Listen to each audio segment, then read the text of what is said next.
नमस्कार। तुला राशि के बारे में बात करेंगे आज। जैसा कि आप सभी जानते हैं, 29 जून 2024 से यानी कि हाल ही में इसी महीने के अंत में शनि ग्रह वक्री होने जा रहे हैं। इसका क्या प्रभाव होगा और तुला राशि के ऊपर इसका क्या इम्पैक्ट होने वाला है, इसके बारे में चर्चा करेंगे। सबसे पहले तो देखिए कि शनि ग्रह जो है 29 जून से वक्री होकर 15 नवंबर 2024 तक यानी लगभग 5 महीने वक्री अवस्था में रहेंगे। शनि अभी तुला राशि के पंचम भाव में गोचर कर रहे हैं। जब शनि या कोई भी ग्रह वक्री होता है तो यह माना जाता है कि वह अपने पिछले भाव, उससे पिछला जो भाव है वहां का फल प्रदान करते हैं। इसका अर्थ यह नहीं है कि जिस भाव में वह बैठे हैं वहां का फल नहीं देंगे, जबकि ऐसा मैंने खुद देखा है कि वक्री शनि जिस भाव में बैठकर जिस भाव को देखता है या फिर जिस भाव के स्वामी को देखता है उससे संबंधित कष्ट उत्पन्न करता है। तो क्या परिणाम होंगे? जैसा कि आप देख रहे हैं, वर्तमान समय में वक्री शनि पंचम भाव में 29 जून 2024 से गोचर करेंगे तुला राशि के लिए। तो पिछला भाव उनका चतुर्थ भाव होगा। चतुर्थ भाव में अगर शनि ग्रह गोचर करता है या वहां से फल देता है तो वह कंटक शनि यानी शनि की ढैया कही जाती है, जिसके परिणाम सभी जानते हैं कि इतने अच्छे नहीं होते हैं।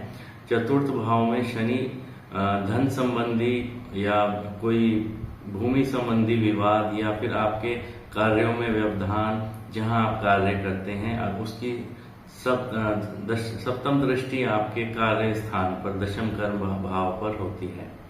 तो वह व्यवधान तो उत्पन्न करता ही है, परंतु वक्री शनि का प्रभाव ज्यादा होता है।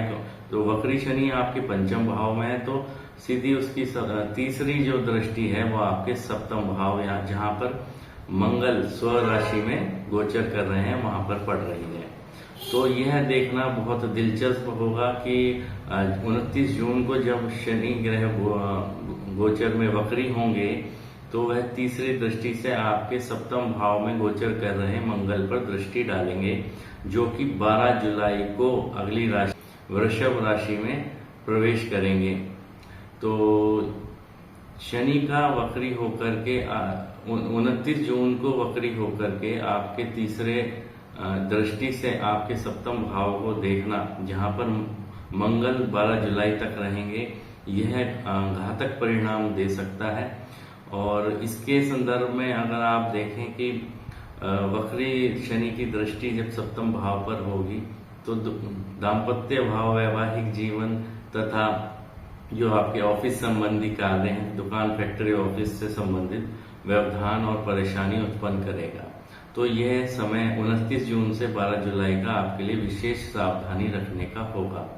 किसी प्रकार का अपशब्द आपके मुंह से ना निकले, क्योंकि मंगल की वर्तमान में दृष्टि आपके धन, कुटुंब, वाणी भाव पर पड़ रही है। और देखते हैं कि कौन से दिन आपके लिए कुछ समस्याएं उत्पन्न करने वाले रहेंगे। 24-25 जून आपके लिए अच्छी नहीं रहेगी। आपको विशेष सावधानी रखने की आवश्यकता है। कोई भी ऐसा कार्य ना करें या बयान इस प्रकार का या वार्तालाप इस प्रकार का ना करें जो आपके मुंह से कोई अपशब्द निकले या आपका कोई लड़ाई झगड़ा हो। यात्रा करनी पड़ सकती है, परेशान रहेंगे, व्याकुल रहेंगे, बिना बात की चिंता मन में लगी रहेगी। इसके बाद 3 और 4 जुलाई के लिए आपको विशेष अपने स्वास्थ्य का ध्यान रखने की आवश्यकता रहेगी, क्योंकि अष्टम भाव में चंद्रमा गोचर करेंगे तो आपको विशेष स्वास्थ्य संबंधी समस्याओं पर ध्यान रखना होगा आपको। और जो आपका मन है वो व्याकुल रहेगा, परेशान रहेगा, तो उससे संबंधित जो भी आप लाइफस्टाइल अपनाना चाहें, कम बातचीत करना चाहें या रेस्ट करना चाहें, वो अपना सकते हैं। अगला आप देखेंगे कि 12 और 13 जुलाई आपके लिए, क्योंकि 12 जुलाई को मंगल गोचर में अगली राशि में प्रवेश करेंगे तो यह ट्रांजिट करते हुए ग्रह ज्यादा कष्टकारी होते हैं। तो 12 और 13 जुलाई को आपको विशेष सावधानी रखनी होगी, क्योंकि वक्री शनि की दृष्टि आपके मंगल जो सप्तम भाव पर गोचर कर रहा है उस पर होगी, तो कोई भी गुस्सा, विवाद, झगड़ा, लड़ाई करने से बचेंगे तो यह आपके लिए अच्छा होगा। वर्तमान समय में बृहस्पति ग्रह आपके अष्टम भाव में गोचर कर रहे हैं, तो स्वास्थ्य संबंधी समस्याएं या मानसिक कष्ट या तनाव तो आप देख ही रहे होंगे। पारिवारिक जनों से आपको अच्छा तालमेल बना के रखने की आवश्यकता रहेगी, वह आपके लिए बेहतर रहेगा।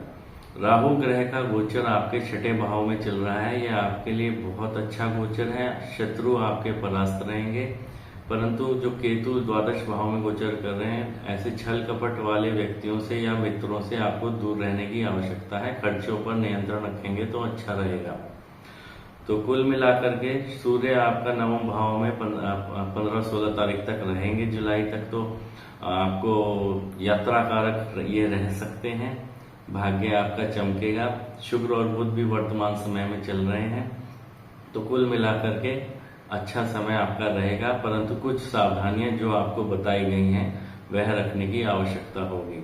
चतुर्थ भाव का फल देंगे शनि, तो उससे संबंधित भूमि, भवन, वाहन यानी कि उनसे संबंधित कोई भी ऐसा कार्य या एग्रीमेंट साइन ना करें जो आपके लिए विवाद का कारण बने। और धन संबंधी मामलों में विशेष सावधानी रखने की आवश्यकता होगी।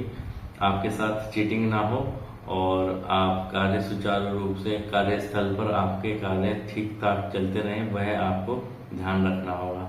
इसी के साथ आप आज्ञा लूंगा। धन्यवाद, नमस्कार।